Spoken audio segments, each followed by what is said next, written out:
Hi, my name is Madison. I am 30 years old, and today I am celebrating my little boy's very first birthday.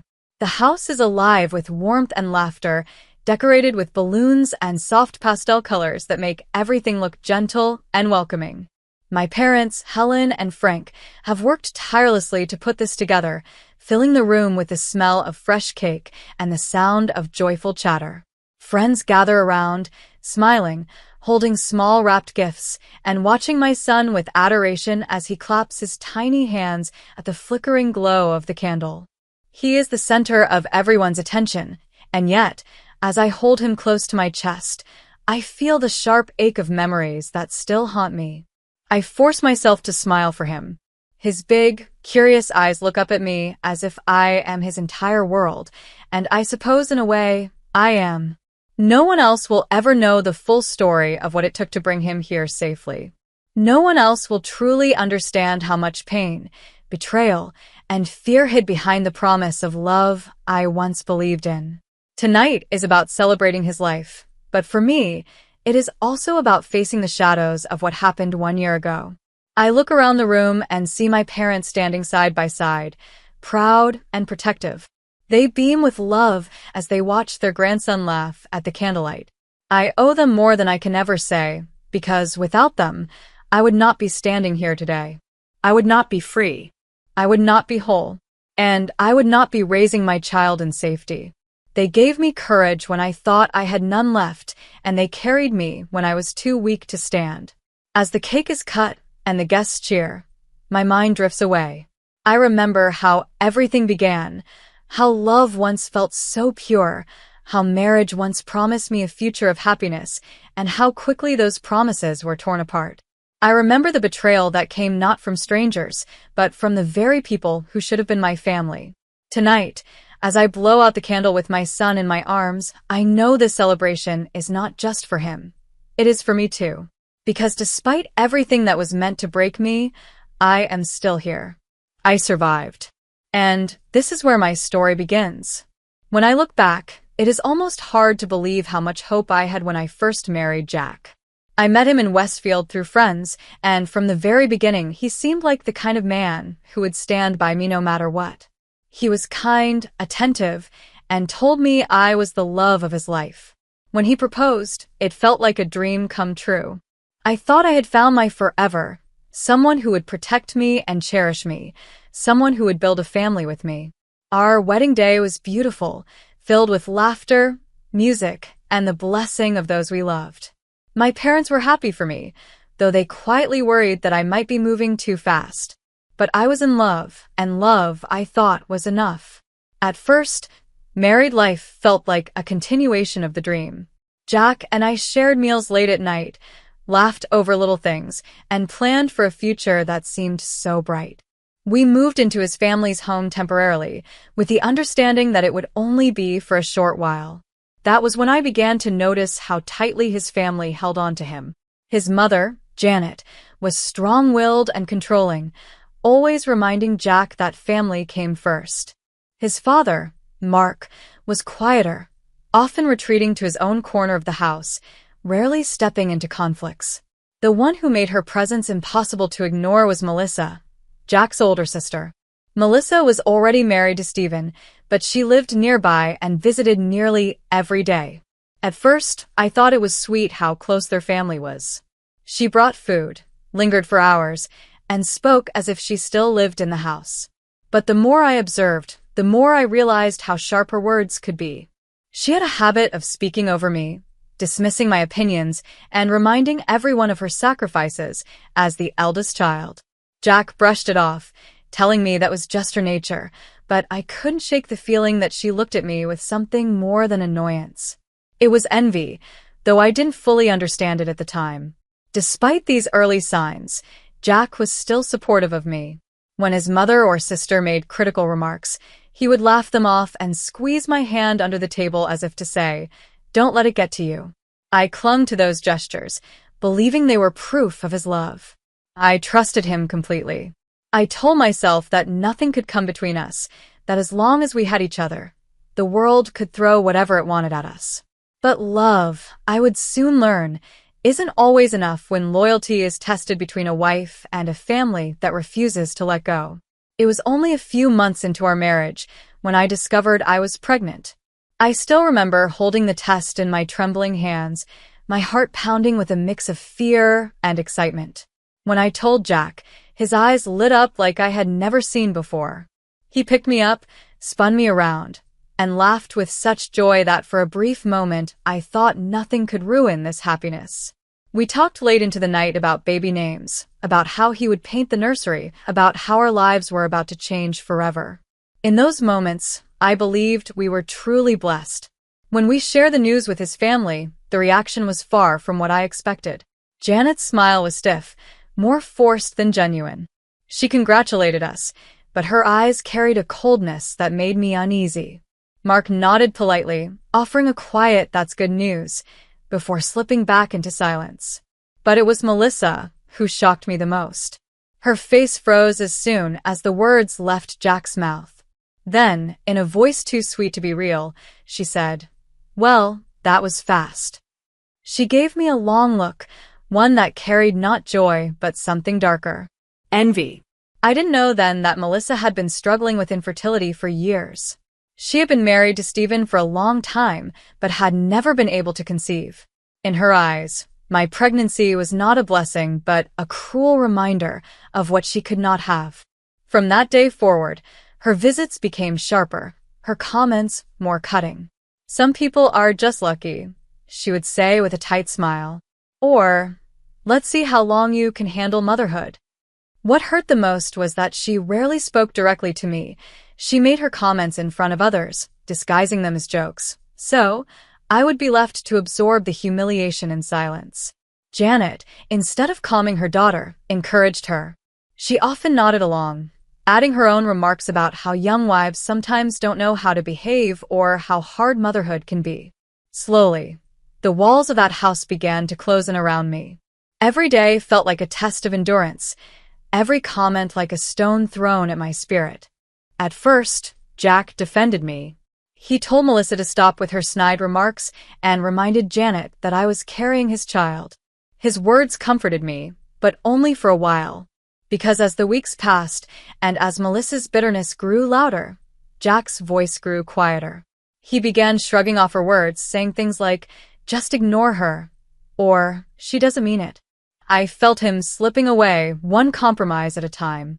I tried to stay positive, reminding myself that once the baby was born, things would change. Melissa would see the joy a child brings, Janet would soften, and Jack would come back to me fully. That was the hope I clung to, even as the seed of jealousy took deeper root in the family. As the months of my pregnancy unfolded, life in Jack's family home became heavier with each passing week. The early excitement I had once felt was quickly replaced with constant unease. The first trimester was exhausting, with nausea that left me drained, but instead of compassion, Melissa used it as another opportunity to belittle me. "Motherhood is not for the weak," she would sneer, loud enough for everyone to hear. Janet often backed her up, shaking her head as if my struggles were a sign of failure rather than a natural part of pregnancy. By the second trimester, when my belly began to show and the baby's kicks became more noticeable, the tension only grew. Melissa would make daily visits, commenting on everything I did. If I wore comfortable clothes, she said I looked sloppy. If I tried to cook, she criticized the taste, claiming it wasn't good for the baby. Even when I sat quietly, she accused me of being unfriendly. Every word was designed to dig deeper into my skin, to remind me that in her eyes, I didn't belong. Jack, once my source of strength, was beginning to fade from my side. At first, he would tell Melissa to stop, but soon he grew tired of the arguments. He started telling me, "Just let it go, Madison. It's easier this way." Those words cut deeper than any insult Melissa could throw at me. It felt like I was fighting alone, trapped in a house where even my husband chose peace with them over loyalty to me. In the third trimester, my body ached with the weight of the baby, but my heart ached more with the weight of their constant cruelty. I often retreated to my room, holding my belly and whispering to my unborn child that everything would be okay. I promised him love, safety, and warmth, even if I wasn't sure how I would give it to him in that house. My parents called often, sensing something was wrong, but I always told them I was fine. I didn't want them to worry. Still, a part of me clung to hope. I told myself that once the baby was born, Jack would see clearly. He would hold his son and remember the love we shared. He would protect us again. That hope was the only reason I stayed, enduring Melissa's venom and Janet's coldness day after day. I believed in the promise of change, even as my world quietly crumbled around me. When I entered my 8th month of pregnancy, I expected the family to finally come together and celebrate the new life about to arrive. Baby showers were common in Westfield, a tradition meant to honor the mother and welcome the child. I quietly hoped that despite all the tension, Janet and Melissa might soften enough to arrange something small. It didn't need to be extravagant, just a moment of kindness to remind me I was part of their family. But that hope was shattered when Jack told me bluntly one evening, "My mom and Melissa don't think a baby shower is necessary. They say it's a waste of money." His words landed like a punch. A celebration I had dreamed of since I found out I was pregnant was dismissed as if my happiness meant nothing. I tried to smile through it, telling myself it didn't matter, but inside I felt abandoned. Jack didn't fight for me, didn't even question them. He just accepted their decision as if it was final. I spent that night alone, holding my belly, trying to convince myself that my baby would one day know how much I wanted to celebrate him, even if others did not. A few days later, my parents, Helen and Frank, visited me. They could see the sadness in my eyes before I even spoke. When I finally told them what had happened, my mother gasped in disbelief, and my father clenched his fists in anger. "Don't you worry," Helen said firmly.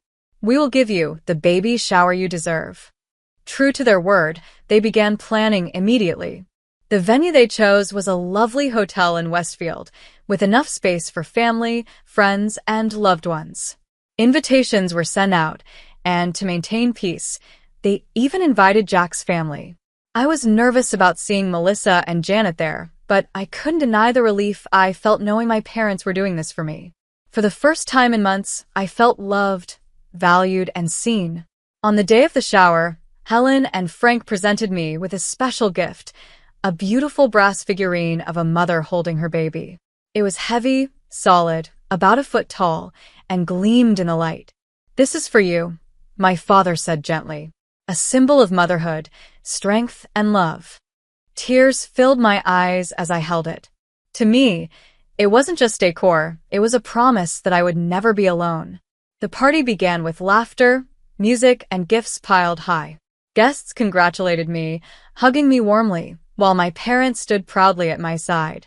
But as the evening unfolded, I noticed Melissa's tight smile, the way she whispered into Janet's ear, her eyes locked on me with envy that felt sharp enough to cut.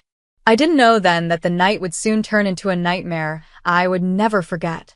The baby shower seemed to be going smoothly, at least on the surface. Guests chatted cheerfully, the tables were filled with food, and my parents' thoughtful planning had created an atmosphere of warmth that I desperately needed. I held on to that happiness, trying to ignore Melissa's cold stares from across the room. I should have known it was only a matter of time before she turned the evening upside down. It began with her voice, sharp and accusing, cutting through the music and chatter. "Everyone needs to know something," she declared loudly, silencing the room. "Madison disrespected me. She's been treating me like I'm beneath her, and I won't stay quiet about it anymore." My breath caught in my chest. Heads turned, eyes landed on me, and whispers spread instantly. I shook my head firmly. "That's not true, Melissa. I've never disrespected you." My voice trembled, but I forced myself to stay strong. I had endured her constant insults for months, but this was different. She was dragging my character through the mud in front of everyone I cared about. Before I could say more, Jack stepped forward, his face filled with anger. But it wasn't directed at his sister, it was aimed at me. "Melissa doesn't lie," he snapped. "If she says you disrespected her, then you owe her an apology." I stared at him, stunned, waiting for him to defend me, to remember the truth. Instead, he delivered the words that crushed me. "Get on your knees right now." Fold your hands and apologize to my sister." Gasps filled the room. My parents froze in shock. I felt the blood drain from my face, my heart pounding so hard I thought it would burst. "No," I said softly, but with all the strength I could muster. "I won't apologize for something I didn't do." The air thickened with tension. Melissa smirked, her eyes glittering with satisfaction. Jack's voice grew harsher. "Don't make this worse, Madison. Do it now." I shook my head again, my body trembling. I could feel my baby move inside me, as if he sensed the storm. Guests shifted uncomfortably, some looking at me with pity, others in disbelief at Jack's cruelty. My parents stepped closer, their faces etched with fury, but before they could intervene, Melissa's smirk twisted into rage. She had baited me into defiance, and now she was ready to take it further. I could see it in her eyes. Something dangerous was about to happen. And in that moment, I realized this accusation had never been about words. It had been a trap all along, designed to humiliate me, to break me, and to set the stage for the violence Melissa had been holding back for months. The room fell into a tense silence, every eye locked on me as I stood there refusing to bow to Melissa's lie. I could feel the heat of humiliation burning my cheeks, but I would not break. My parents stood frozen, torn between outrage and fear of making the situation worse. Jack's glare pierced through me, his voice echoing like a cruel command. "This is your last chance, Madison. Get down on your knees and apologize." I shook my head once more, my voice quiet but unwavering. No. I didn't disrespect her, and I will not apologize for something I never did. Melissa's face twisted with fury, her smirk disappearing into something darker. Her eyes darted toward the main table where the brass figurine sat, the precious gift my parents had given me, gleaming under the lights. Without hesitation, she stormed forward, grabbed the heavy piece with both hands, and before anyone could stop her, she swung it hard against my head. The impact was sharp and blinding. Pain exploded through my skull, and the room spun around me. I stumbled backward, clutching my belly, and then my knees buckled. Gasps and screams erupted as I collapsed to the floor. A warm gush spread beneath me. My water had broken. The horror in my mother's scream cut through the chaos as she rushed toward me, her hands trembling as she tried to support my head. I could barely breathe, the world fading in and out. I could hear voices shouting, people moving frantically, but the one voice that stood out was Jack's. Cold, detached, and merciless, he looked down at me and said, "This is your punishment. You should have just apologized." His words stabbed deeper than the wound on my head. In that moment, I realized the man I had once loved was gone, replaced by someone who no longer saw me as his wife, but as an obstacle to his sister's pride. Around me, chaos erupted. Guests cried out for help, some rushing to call 911, others trying to keep order. My father's voice roared with fury, shouting at Melissa and Jack, while my mother held me, begging me to stay conscious. My vision blurred as the ceiling lights above me became faint and distant. My baby kicked inside me, a desperate reminder that I had to hold on. As my parents called out my name and sirens began to echo faintly in the distance, I clung to one thought alone. I could not let Melissa, Janet, or even Jack take my child from me. No matter what happened next, I would fight to survive for him. The sound of sirens grew louder, cutting through the chaos inside the hotel. My head throbbed where the brass figurine had struck, and every breath felt like a battle. My mother knelt beside me, holding my hand tightly, her tears falling onto my arm as she whispered, "Stay with me, Madison, please." My father stood near the door, his voice booming with rage as he shouted for someone to hurry the paramedics. Guests hovered in shock, some weeping, others frozen in disbelief at what they had just witnessed. Within minutes, uniformed officers and paramedics rushed into the room. The police quickly secured the scene, pushing through the stunned crowd to reach Melissa, Janet, and Jack. "You're under arrest," one officer declared, as they pulled Melissa's arms behind her back. Janet protested loudly, insisting her daughter had done nothing wrong, while Jack shouted that it was all a misunderstanding. But the officers weren't swayed. Witnesses stepped forward immediately, pointing at Melissa, recounting what had happened. The hotel manager provided access to the security cameras, ensuring the truth would be undeniable. Meanwhile, paramedics knelt at my side, assessing my condition. One checked my head wound while another monitored my vitals and the baby's heartbeat. "She's going into labor," one paramedic said urgently. "We need to move now." My mother's grip tightened around my hand as they lifted me onto the stretcher. I could see her face above me, pale and terrified, but filled with determination. My father walked alongside us, his fists clenched, glaring back at Jack as the police led him away in handcuffs. The ride to the hospital was a blur of flashing lights and the distant echo of sirens. I drifted in and out of consciousness, my mind fighting to stay alert for my baby's sake. Every bump in the road sent waves of pain through me, but I held on to the thought that soon I would finally meet my child. At the hospital, the team rushed me into labor and delivery.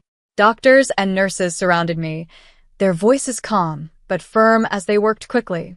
My parents remained nearby, my mother refusing to leave the doorway, her face pressed to the glass, praying.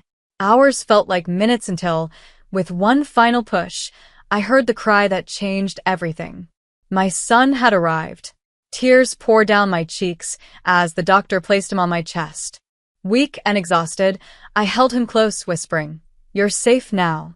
I promise you'll always be safe." At that moment, I knew the nightmare at the hotel had scarred me forever, but holding him gave me strength. This child was my reason to survive, my reason to fight for justice. The days that followed my son's birth were a blur of recovery and police interviews. I stayed in the hospital longer than most new mothers, partly because of the head injury, partly because of the trauma of an early delivery. Officers came to my room to take my statement, recording every detail while my parents sat beside me, holding my hands. I told them how Melissa had struck me, how Jack had demanded I humiliate myself, how Janet had encouraged the entire charade. Every word felt like reliving the nightmare, but I refused to stay silent. The case moved quickly, fueled by overwhelming evidence. Witnesses from the hotel willingly testified, describing how Melissa had lifted the brass figurine and struck me in full view of the guests. The hotel's CCTV footage captured everything: the confrontation, Jack's cruel demand, my refusal, and the violent blow that sent me crashing to the ground. The footage left no room for denial. Medical reports from the hospital further confirmed the seriousness of the assault: head trauma, premature labor, and emotional distress. When the court hearings began, I wasn't strong enough to appear in person. Instead, I testified through a secure video link from home, holding my newborn son close to me for courage. My voice trembled, but I spoke the truth. "They tried to break me," I told the court. "They didn't just hurt me, they endangered my baby's life. I will never forget what they did, and I will never forgive them." My parents gave statements too, describing how they had seen their daughter fall, how they had heard Jack's chilling words of betrayal. The sentencing was harsh, but just. Melissa was found guilty of felony aggravated assault on a pregnant woman. The judge called her actions malicious and deliberate, sentencing her to 3 years in state prison without the possibility of early parole. Janet, convicted of aiding and inciting, received 1 year in county jail followed by probation and mandatory counseling.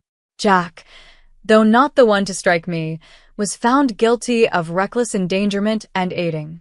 He was given 6 months of suspended jail time, 2 years of probation, mandatory domestic violence counseling, and a no-contact order that barred him from approaching me outside of supervised visitation hearings.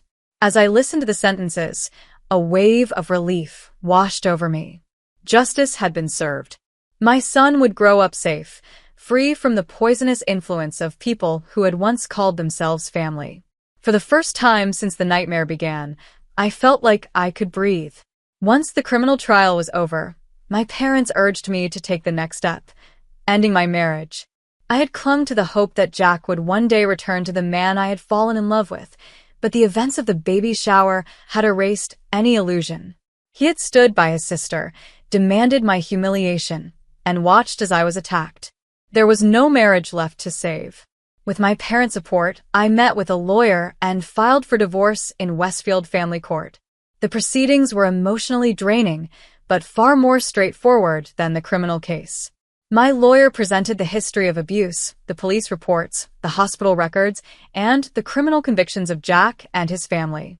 The judge reviewed the evidence and, after a brief deliberation, granted my petition for divorce. Jack did not contest it. His lawyer knew the outcome was inevitable. Still, when I heard the words, "The marriage is dissolved," a heavy weight lifted from my shoulders. I was free. The next battle was custody. From the moment I held my son in the hospital, I knew I would fight with everything I had to keep him safe. Jack petitioned for joint custody, but the court quickly dismissed his request.